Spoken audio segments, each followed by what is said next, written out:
stories and our topics will include but are not limited to everyday issues. We're here for you, for our listeners. We want to know what's important to you. So again, don't miss us on WTAN Talk Radio. Tune in again, Shrink and Wrap Show. We'll see you then. That's the Shrink and Wrap Show every Thursday from 3 to 4 p.m. right here on the WTAN Talk Radio Network. This is the WTAN Talk Radio Network.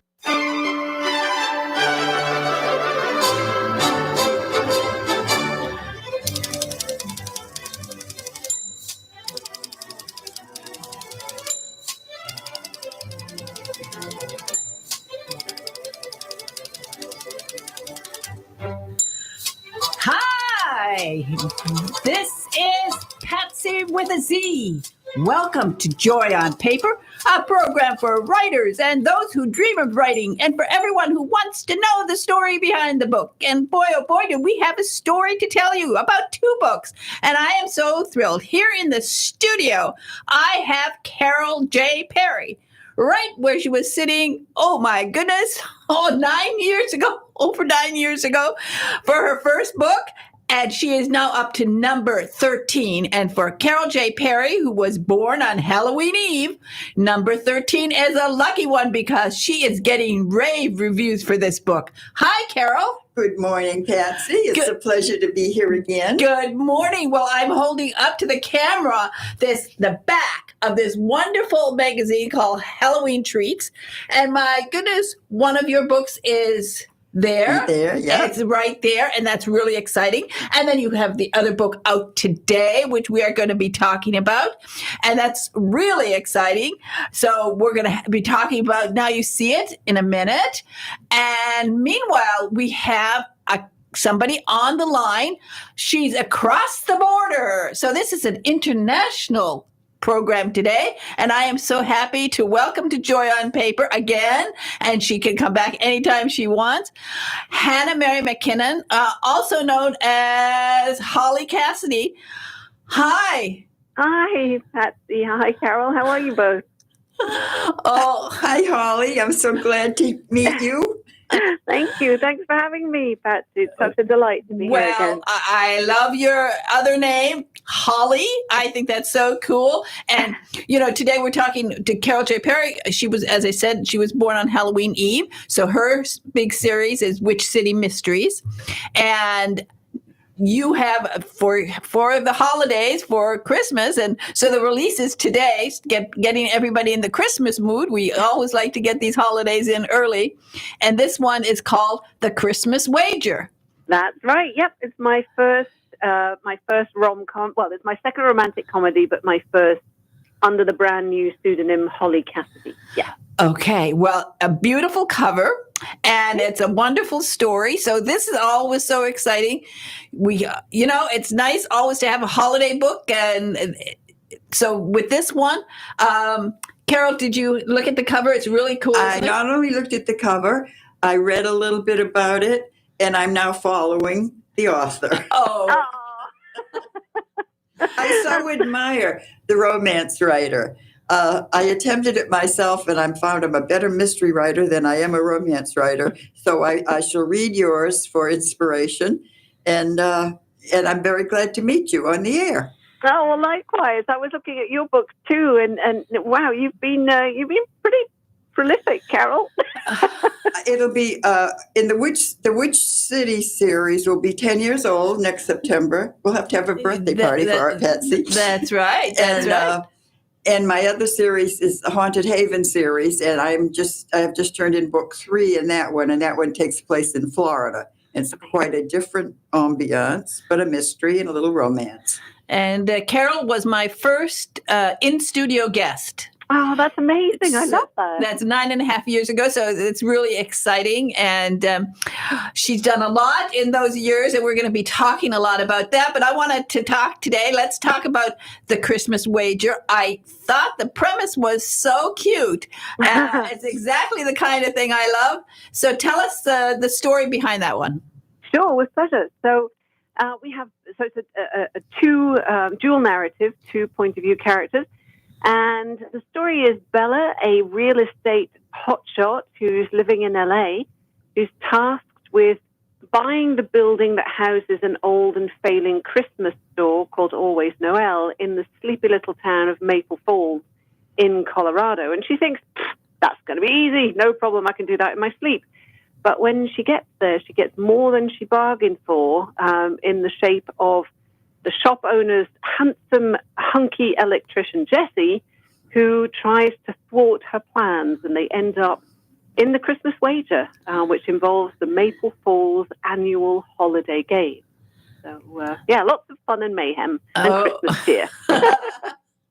I thought the premise is great, and I love the idea of the wager and that they're going to have to battle it out.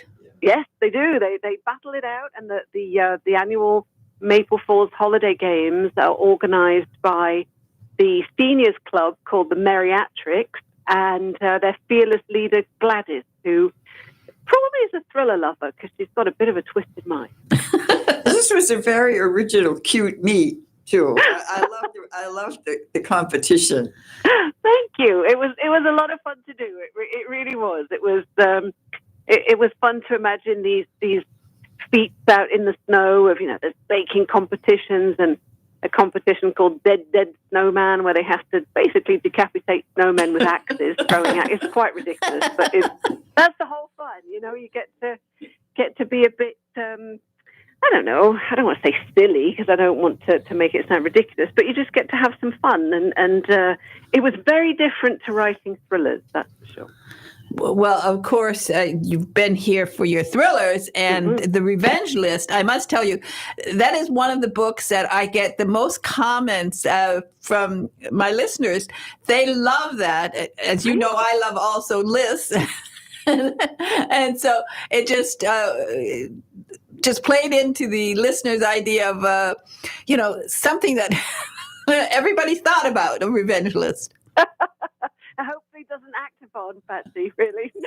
Yes, but they do love reading the book, and so that one was, I think, I know it was a great success, and I know that with the Christmas Wager, you're getting a lot of great reviews.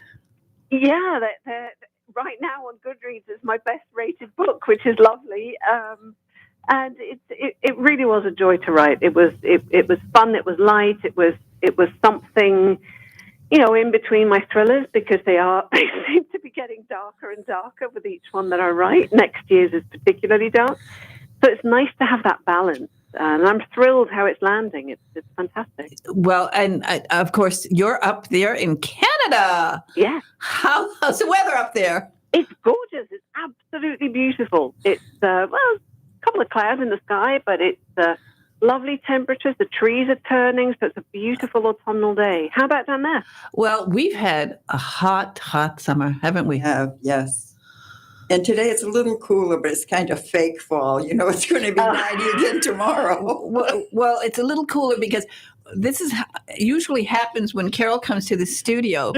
For some strange reason, the first time she came, every time we get a storm.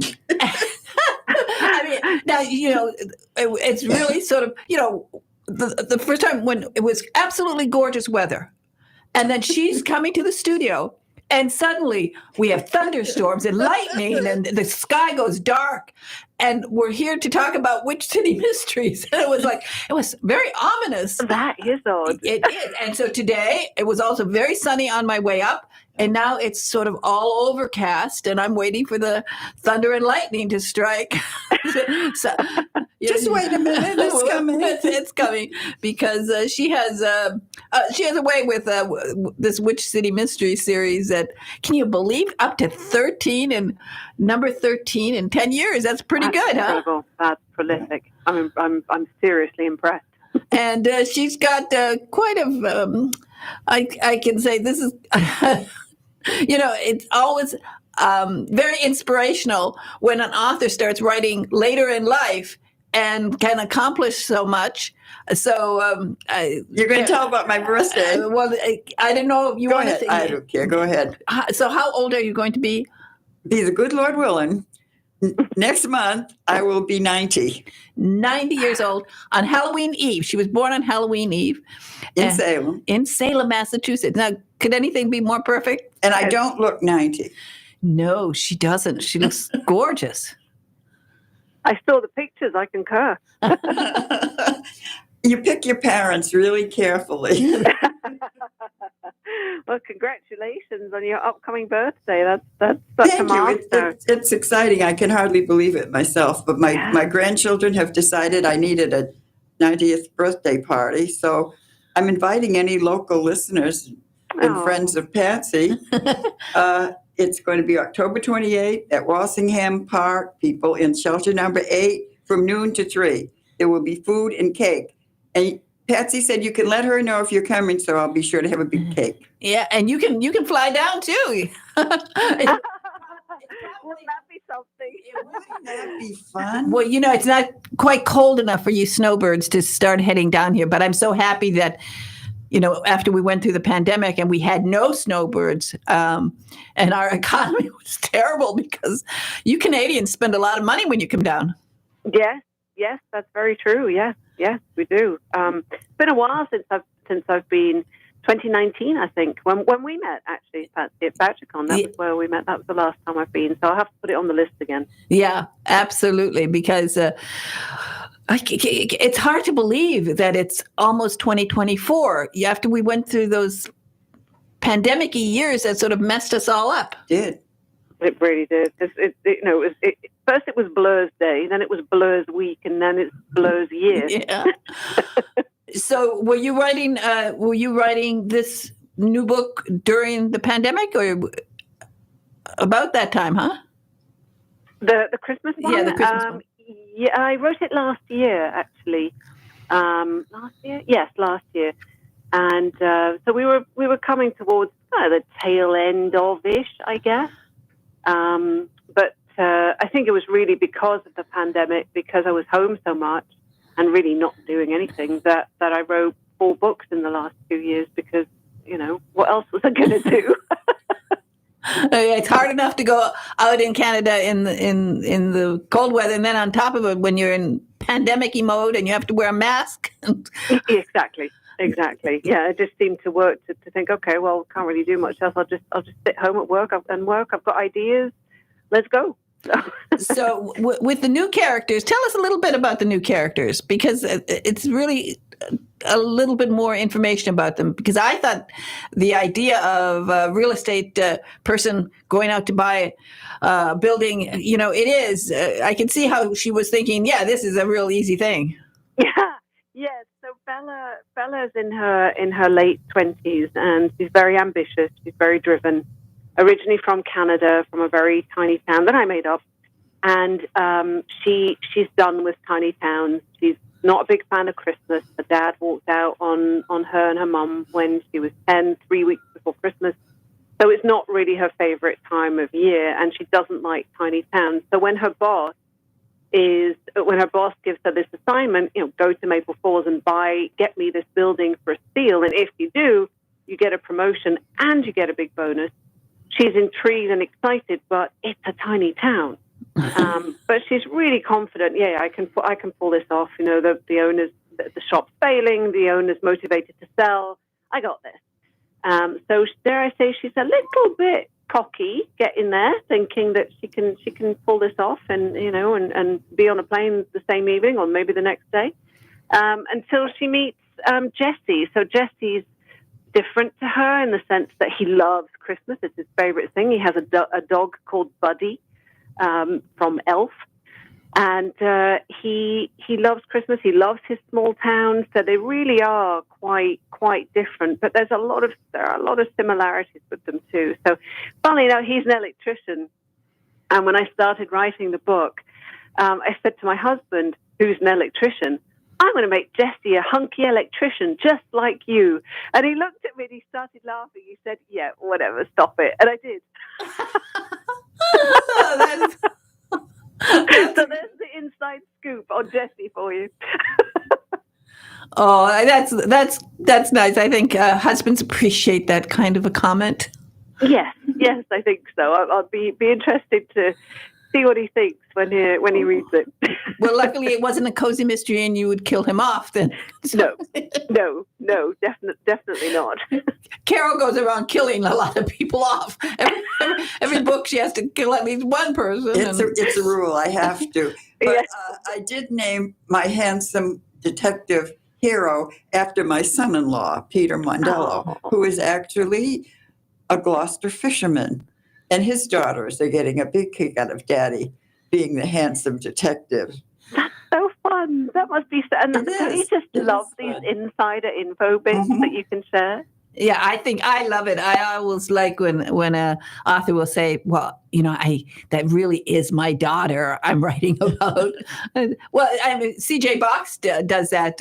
Now he has 3 daughters, so he combines them all into one. He didn't want to fill up his book with daughters, but because he's a very, when I first saw him, he's wears a cowboy hat and very macho, and his books are considered sort of very tough. But boy, oh boy, one of the reasons I think his books are so successful is that he has this daughter who softens up the story a little bit, and so yeah, it's great when there's an inside info. Yeah, I love those stories. I love to hear authors tell little secret things like that. It's fun. Yeah, actually. So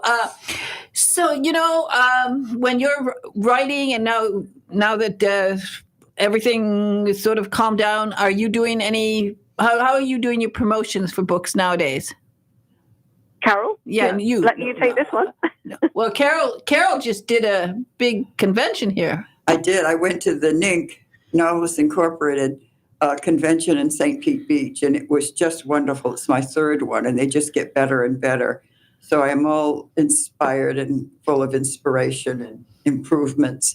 And as for publicity, Kensington, my publisher, just does an amazing job of publicizing me and my books, magazine pages, and they've advertised in Ellery Queen magazine, and they arrange Zoom meetings, and I'm in the back cover of Women's World Celebrate in every supermarket in the world, I think, right now.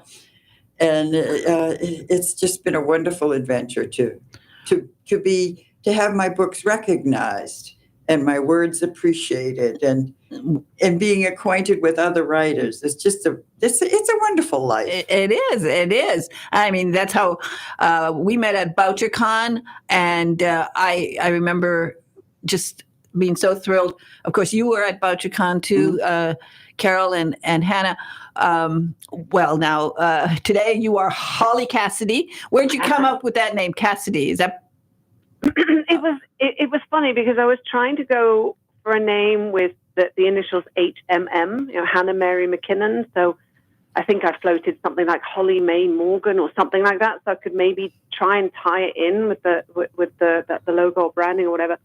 But we decided, no, it would be better if we just had a two-word name, as it were, first name, last name, not with a middle name.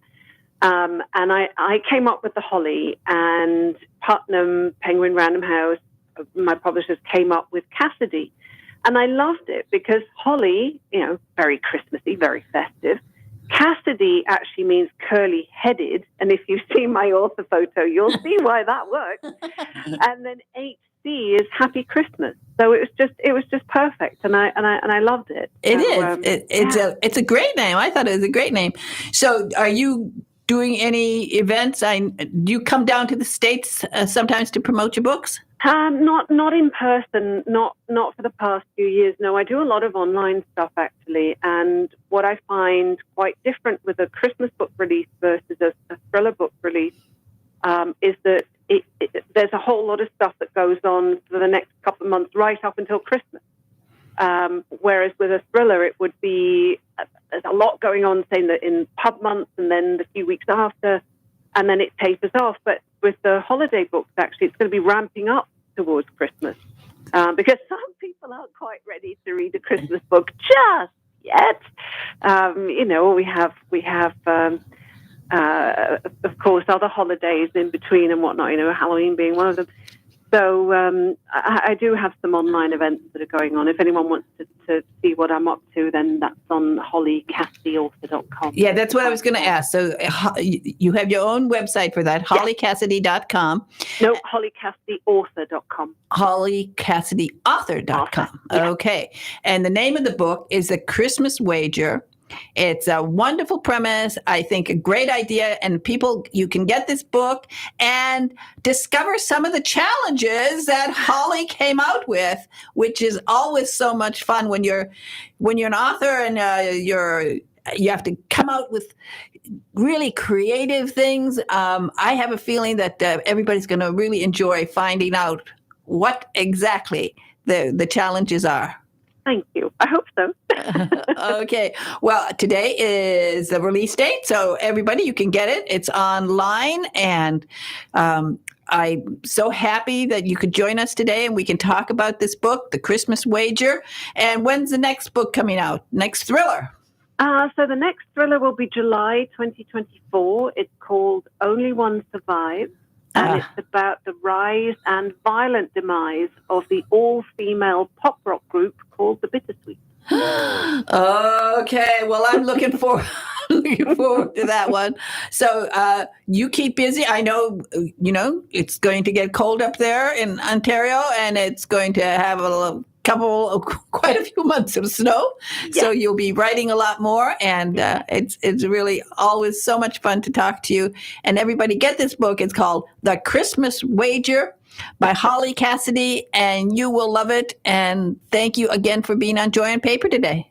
Thank you. It was lovely to meet you, Carol. Thank you, Holly. I'll be looking forward to reading your book. Likewise. Bye-bye. Okay. Bye-bye now. Bye. All right. Holly is so sweet. Well, Holly, Hannah, absolutely adorable. We're going to play a book buzz, and this is from our friend, Bria Burton, and it's so exciting. Bria is going to, she's going to be here on Thursday with me in the studio, because we're going to be talking about another book. And then next week, she's taking over on Thursday. She's going to be the guest host for the whole day. I love the studio. We're on a round table, and out in the corridor is the best collection of vintage radios. Isn't that beautiful? This is just a fun place to be. It is. And of course, the nicest thing is we have Big Ed there in the control room, and with his smiley face. Yep. And so we're always so happy. So we'll go ahead and play Bria Burton's latest book buzz. Hello, fellow sci-fi readers. This is author Bria Burton reporting for Joy on Paper with your science fiction book buzz. Today's communique to galaxies near and far includes a 2022 science fiction graphic novel, Overmind by John De La Rose, with out-of-this-world artwork by Ms. Crimson. This crowd-funded project is available in print and ebook with a variety of variant cover art. Now, let's download the book buzz. Special Agent Ayla Rin of Terra Prime has never failed an assignment. Even when space pirates interrupt what should have been an easy hack and download, the jetpack-slinging agent prides herself in the ability to maneuver her way out of any tight spot. However, her newest undercover assignment in a rebellious backwater colony would be better suited to the Space Marines. Thanks to budget cuts in the Imperial fleet, she's on her own without backup on Londar 4 to investigate a planet-wide addiction to an immersive virtual reality run by a rogue artificial intelligence. When Agent Rin is captured, she's in a fight for her sanity as the hive-like AI intends to indoctrinate every human jacked into the network. With artwork in a style reminiscent of classic pulp-era comics that pop off the page, Overmind is a sci-fi thriller readers won't be able to put down. The graphic novel was fully funded in under 2 hours, and there's a sequel on the way. Author John De La Rose is an award-winning comic creator with 17 successful crowdfunds for his comics. He's been working in the field since 2012 and is known as the leading Hispanic voice in science fiction. This is Bria Burton with your Futuristic Fiction Fix, signing off. This is the Tan Talk Radio Network. Have you ever faced disaster? The Red Cross is always there for you. The Red Cross responds to a call for help every 8 seconds. They have never turned anyone down. Now they need your financial support so that they can be ready to help you when the need arises. Donate online at redcross.org.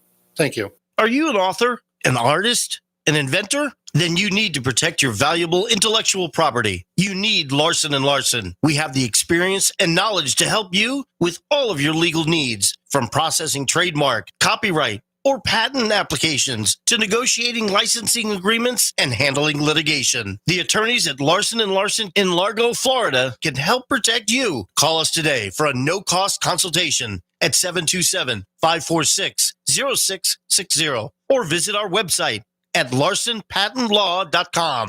Do you dread being called on to speak at meetings or family functions? Have you envied those who can sway an audience with well-chosen words?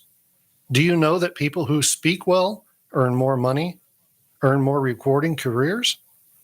Gain the confidence to master any speaking situation. Toastmasters will allow you to find your voice. Go to toastmasters.org to locate the club nearest you. This is the Tan Talk Radio Network.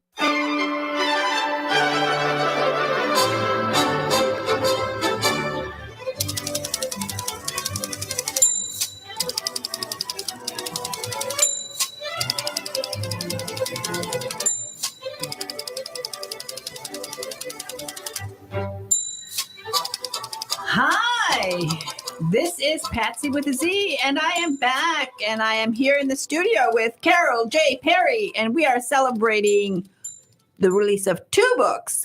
One book was released in August, and the second book is released today, and it is called Now You See It, and it is book number 13 in her Witch City Mystery series. Whoa, Carol, you've been a busy girl. I have. Last year I wrote 2 books and a novella. The novella is in the Halloween 3-author book called Halloween Cupcake Murders. And then I wrote one in my Haunted Haven series that'll be out next spring. And also Now You See It, the one that's being released today. Wow. Release day is so exciting. Well, it is. And I always tell people, Carol does 1,000 words a day. People say, how could she do that? Well, some days I don't do 1,000 words, but it's about the time. I'm working on book 14 now. To give you a little preview, it's called Death Scene. And in it, there's a movie being made in Salem. And somebody important to the movie has to be murdered. And one of the famous houses in Salem, the Witch House, is involved and is even shown on the cover of the book. And I will send, maybe I have already sent you the cover. The cover is done before the writer has finished writing the book, by the way. And speaking of covers, Kensington does you the best for you. Oh, I know. I've been so blessed with the same artist has done all of the books in the Witch City series. And they are just so Salem. Oh, they are. Yeah. They capture everything. And of course, one of the heroes in my book is a large yellow cat named Orion. And Orion is always on. Orion says that the bigger the cat on the cover, the better the book. And he's pretty big on this one. That. Yeah. Now you see it. Of course, it is the Witch City series, named for the city itself, not because my books are particularly populated with witches. They aren't. There's one very special witch named River North, who is a friend of my heroine. But in this book, I got to use a lot of Salem history that seemed very important to me. When I was a kid, and before Bewitched made witches cool, we referred to it as the witchcraft delusion, and Salem was righteously ashamed of its past of killing innocent people. And it wasn't until Bewitched became popular that he began to make light of it. But we studied, when I was a kid, the great shipping history of Salem. Salem was, to some extent, is a maritime city. And at one time, Salem was the richest city in America because of the sea trade that they went to China, they went to India, they sailed all over the world and brought back wonderful things and learned new things and explored. So I was able to give my heroine, Lee Barrett, who is usually a reporter on a TV station called WICH TV. Salem does not have such a station, but boy, they should They have. should, yeah. Yeah. But anyway, Lee is assigned by her boss, Bruce Stone, who likes his employees to wear many hats. She is now one of his major documentary videographers, and she has come up with an idea, or the city has come up with an idea for a museum that will be a traveling show. It will be in Salem. It will go to Newport. It will go to Mystic. It will go to other famous seaport cities. So I got to use some of the Salem history. I love research. I would be researching a vessel. And when you do research, Patsy, you know this, you get so sidetracked. This is shiny object over here. I know, I love research. And you've wandered off into learning some more new things that either you really didn't need to know or, I could use that in the book. Yeah. So now you see it. Of course, I have to have a murder because that's the rules in writing a cozy mystery. And I think I've got a good one. I think you're going to, as much as one can like a murder, I think you're going to find it interesting. We have a body under a pile of fall leaves. Yeah, so that's a great start. And my witch friend, River North, is instrumental in solving it. And Aunt Ibby, who is a favorite character, my husband says, you got to write a series and make Aunt Ibby be the main character. I said, no, wait a minute. I'm not through with Lee and Pete yet. But Aunt Ibby has some girlfriends who have become regulars, and they're interested in helping to solve the mystery. And of course, this clairvoyant, mysterious cat, Orion, is always helpful. And River North, the witch friend, contributes to it. And as your previous Holly would say, kind of just get into it and learn more about your characters. And I'm still having the mental image of beheading the snowman with axes for her book. I love that kind of thing. That's good. It's fun being an author. And as when you interviewed Mary Higgins Clark a long time ago, and she said, you said, do you really enjoy writing? And she said, I enjoy having written. And that's it. It's such a relief when it's done. And when the release day comes and there's nothing you can mess with it about, it's done and it's in. And blessedly, the reviews before publication have been very good on this one. So I'm really encouraged that the sales will match the reviews. And it got 5 stars from my sister, Natalie, who is known as a connoisseur of cozy mysteries. And she loved this book. And I will tell you, because there is a lot of research that you put into it, she found it so intriguing. All of the history of Salem. Of course, she knew about this because having read so much about China, Hawaii, all of these places, India, she knew already that many of the ships came from Salem. Yes. So that was already written about in other books. Yes. And so she knew about it. And when she got this book, she said, oh my goodness, this is true. And I know she was going to the encyclopedia, checking, but did she get that right?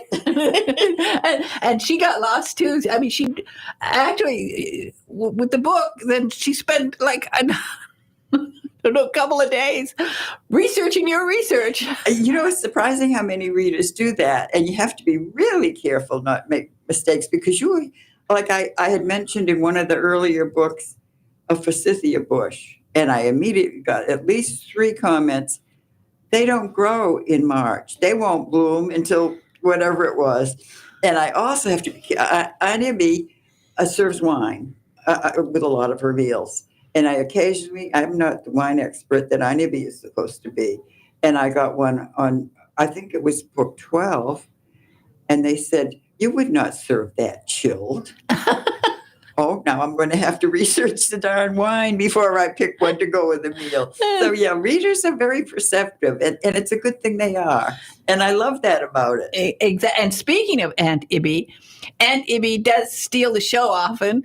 And when you're talking about her friends, my sister thinks she's Aunt Ibby's best friend. I mean, she's like talking to Aunt Ibby.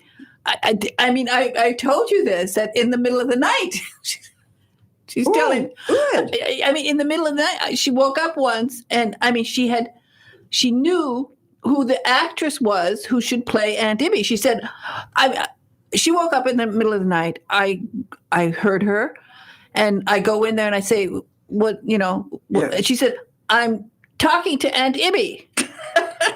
And I thought, she's not dreaming. She's not gaga, I hope. And she said, no, I just saw her on television. I said, oh, that actress. And she saw an actress that she thought should play Aunt Ibby in your miniseries. And she's like, check out, go to the TV guide. I said, we don't have TV guides anymore. I don't know how to find out what movie you were watching. Oh, that's funny. I mean, this is like 4:00 in the morning. And she's sure. That's late. Because I think you sometimes wake up in the middle of the night. Oh, I do. Sure. And when I was at the NINC conference, which was at the Tradewinds, which, by the way, is a lovely hotel. It was just wonderful. Service and staff and everything. Oh, it's one of my favorite in St. Petersburg. Perfect. Yeah, St. Pete Beach. And but I woke up in the middle of the night because I had been concerned about something that I'm working on in book 14. And there was a plot point I needed. And I thought of it in the middle of the night, got up and wrote it down, because sometimes those middle of the night things run away. And so you get up and you think of it. And now my image, for those who haven't read the books yet, Aunt Ibby she admits to 60-something. We don't know how old exactly she is. She still has red hair and intends to have it for the rest of her life, no matter how. And she is very techie. I am not, but Aunt Ibby has all the latest. Well, she was a librarian. She was a research librarian, and she still occasionally helps out at the library and trains staff. It's very handy to have a techie who has all the latest. She has a wonderful office. I can just see her office. It's got with the cherry wood furniture, and then all of every doodad and gadget there is there.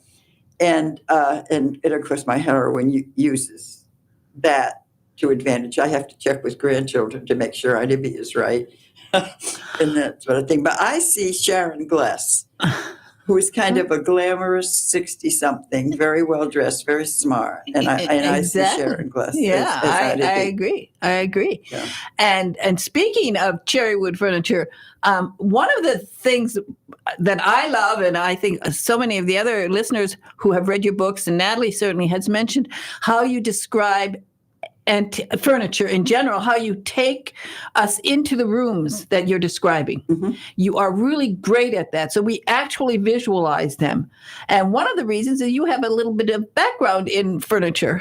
I do. I never set out to be a fiction writer. I was a nonfiction writer for years. I started out as an ad copy writer. And then for a long time, I wrote for many antiques and collectibles magazines about various antiquities. My first job is when I was like 12, was as a guide at the Ropes Memorial Mansion in Salem, Massachusetts, which is now the Hocus Pocus house. But I learned about very good furniture there. And then later on, I became really interested in vintage baby boomer kind of furniture. So I learned a lot about that. So in both series, my heroines have, for instance, Lee has something I really want, and it's a complete lucite kitchen set. I saw the tables and 4 chairs, all of clear lucite. I saw it in an antique shop in Gainesville and wanted it, but oh my idea, I couldn't afford even one of the chairs. But so I gave it to Lee, and Maureen in my Haunted Haven series has inherited an old inn full of Haywood Wakefield furniture. So she has that. And I love sharing my desires in furnishings. And so I'm able to describe them well. You definitely do. And I think that's part of the fun of, it is. Of having these details that you just put in there so easily, and because you know it. I know it, yeah. And having written nonfiction for so long, I managed to sneak in a lot of things that I learned while I was writing. I once did a story on the red cockaded woodpecker, which I know much more about the red cockaded woodpecker than anybody needs to know, but it was a very successful article. It was reprinted in several magazines. So how can I use that? Well, in the book I'm currently working, I managed to work in that little elusive little bird. That's fantastic. Yeah. Well, that's why I think your books stand out. That's why you got for Haunted Haven. Book 1, you got a publisher starred review. I did. Which was so impressive. And it's people really, you have to know it's very coveted. And even famous authors, I know a few famous authors who have never gotten a Publishers Weekly starred review. I mean, and they want that. They really want it. Yeah. I've talked to some and they really, really want, and they haven't got it. I didn't realize how great it was until Patsy told me about some people who don't have it. Oh, yeah. So it was absolutely people who have, been writing for 30 years and they've written a lot of books, best-selling books, but they haven't gotten that coveted. And when I say coveted, they really want that. So you did it in book 1, and that was pretty nifty. Yeah. And you always encourage people who want to write, and I encourage people who want to write. Just do it. I have a job, I don't have time. Yes, you do. If you have 1 page a day for a year, you got that's the first draft of a whole novel. That's it. Yeah. Exactly. Yeah. And in November we have NaNoWriMo coming up, and a few years ago, my goddaughter, Kanisha, convinced me to do it. And, November was busy for me because of Thanksgiving. So I didn't actually have 30 days. I had 25 days because I had to get ready for Thanksgiving. And you write 50,000 words in a month. And just to prove to yourself that you can do it. If you set your mind to it, you can do anything. And you certainly, in 9.5 years, my goodness, we're up to book 13, and plus the third, and plus this novella that you've done with 2 of your friends. So tell us about, because it's Halloween coming up, Halloween Cupcake Murder. Tell us about this one. That was interesting. The publisher suggested this. They have done it with other writers, but they select 3 Kensington writers within a genre. We were all cozy writers. And they asked us each to write a story on a given theme. And the assigned theme was Halloween Cupcake Murder.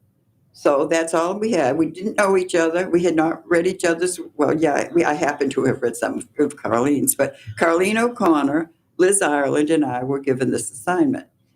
And the novella is about 35,000 words, which is about the length of a regular cozy, which is usually around 80,000.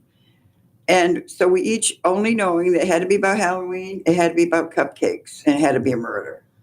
And we each took it in a different direction. When I finally, and you don't know what the others are writing until the book is out. And it's my first hardcover book, by the way. It's out in hardcover. And because Carlene is the prominent one. She sells more books than I do. But so the cover says in big letters, Carlene O'Connor, then Liz Ireland and Carol J. Perry underneath it. But we all had equal space. And one of the things I did, which I think, because I always include recipes in my Witch City Mysteries, because Anya cooks a lot and people are interested in recipes. So in my novella, I included a recipe for Halloween cupcakes. And nobody else did. And that's how it wound up on the back cover of the Halloween issue of Women's World, because they largely print recipes. Yeah. And there was Anya B's recipe right at the top of the page, which was just luck. And it is. It's if you're going through the grocery store, you will see this, and it is Halloween treats, and it is a wonderful. I already found. It's full of treats. Found about Natalie's going to make you cook. Oh yeah, no, that's for sure. She loves the recipes, and so with you and also with Rita Moreau, she'll say, you have to make that. I need to test it. So she'll come out with this, and I will have to make this also. Aunt Ibby's easy recipe for triple layer Halloween cupcakes, and I love the idea. And of course, Women's World is. I got all of my. Because I went out and bought $60 worth of this magazine for all my daughters and friends, and it's in Publix. And my niece up in Massachusetts says Market Basket has it, so I'm sure whatever all the grocery stores will have it right there at the checkout. Yeah, and they do that to entice you, and the covers are always so good. I mean, you want to buy it even though you're not going to do anything for Halloween, but you want to buy it. Beautiful. Oh, great ideas. Absolutely. And there are a few there that I know I'm going to do.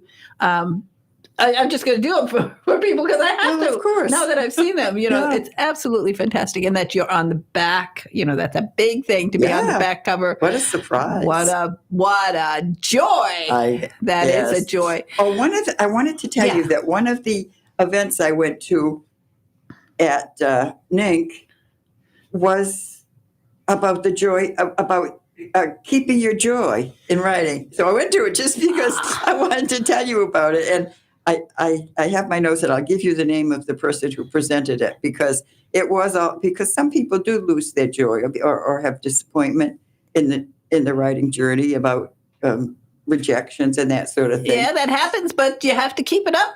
Yeah, the path back to joy.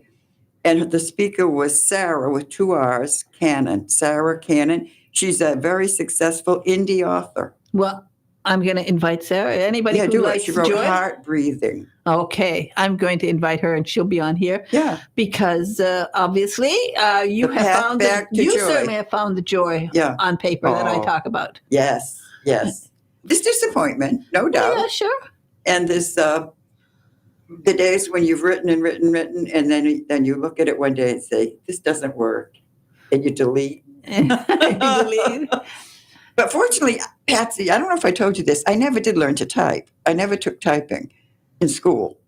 So I still have to look at the keys, which makes me very slow, which means I edit as I go along because I'm so slow that I will spend, 10 minutes on a sentence just fooling around with it to get it right. So then it's right, and then you don't have to do too much.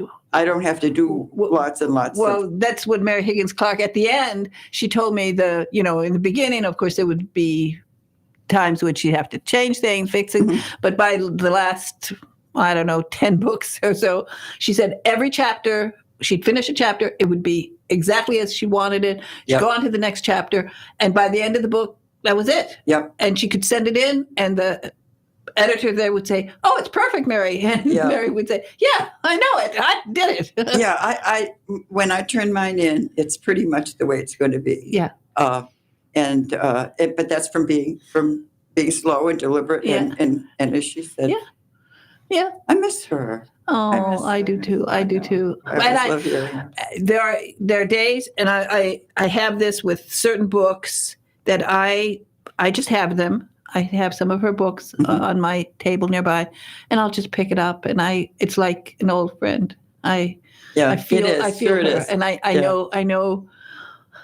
I just loved her so much, and she was so good. Yeah, so good to me, and I'll never forget the day that the first time she was on, and she was talking, and she just gave me her home address on air, and by the time I got home, she contacted me. She said, "I forgot I was on the radio. Oh, can you take that out?" Yeah.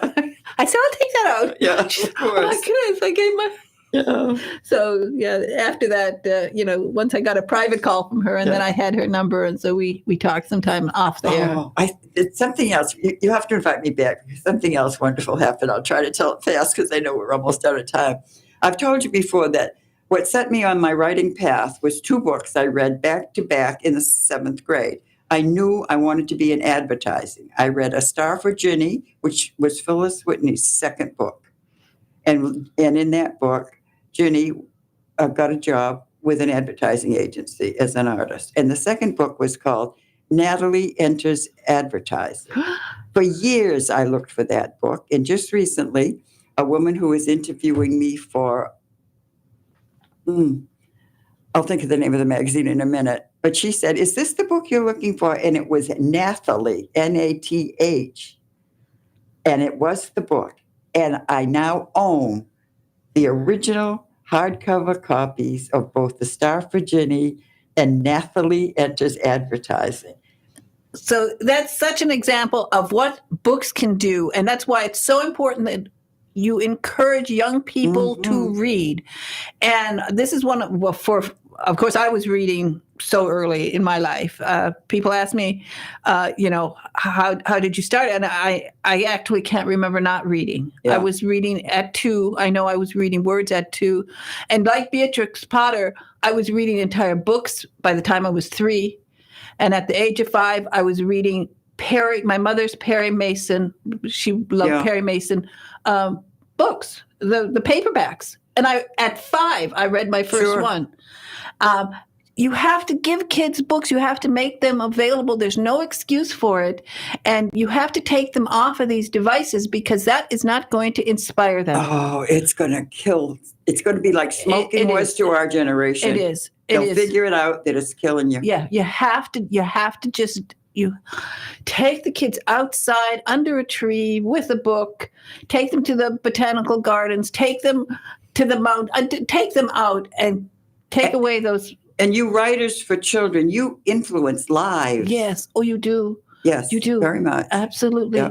We were all inspired by books when we were kids. Yeah. I'll never forget the first time I read Little Women. I mean, even today, it thrills me when I think about it.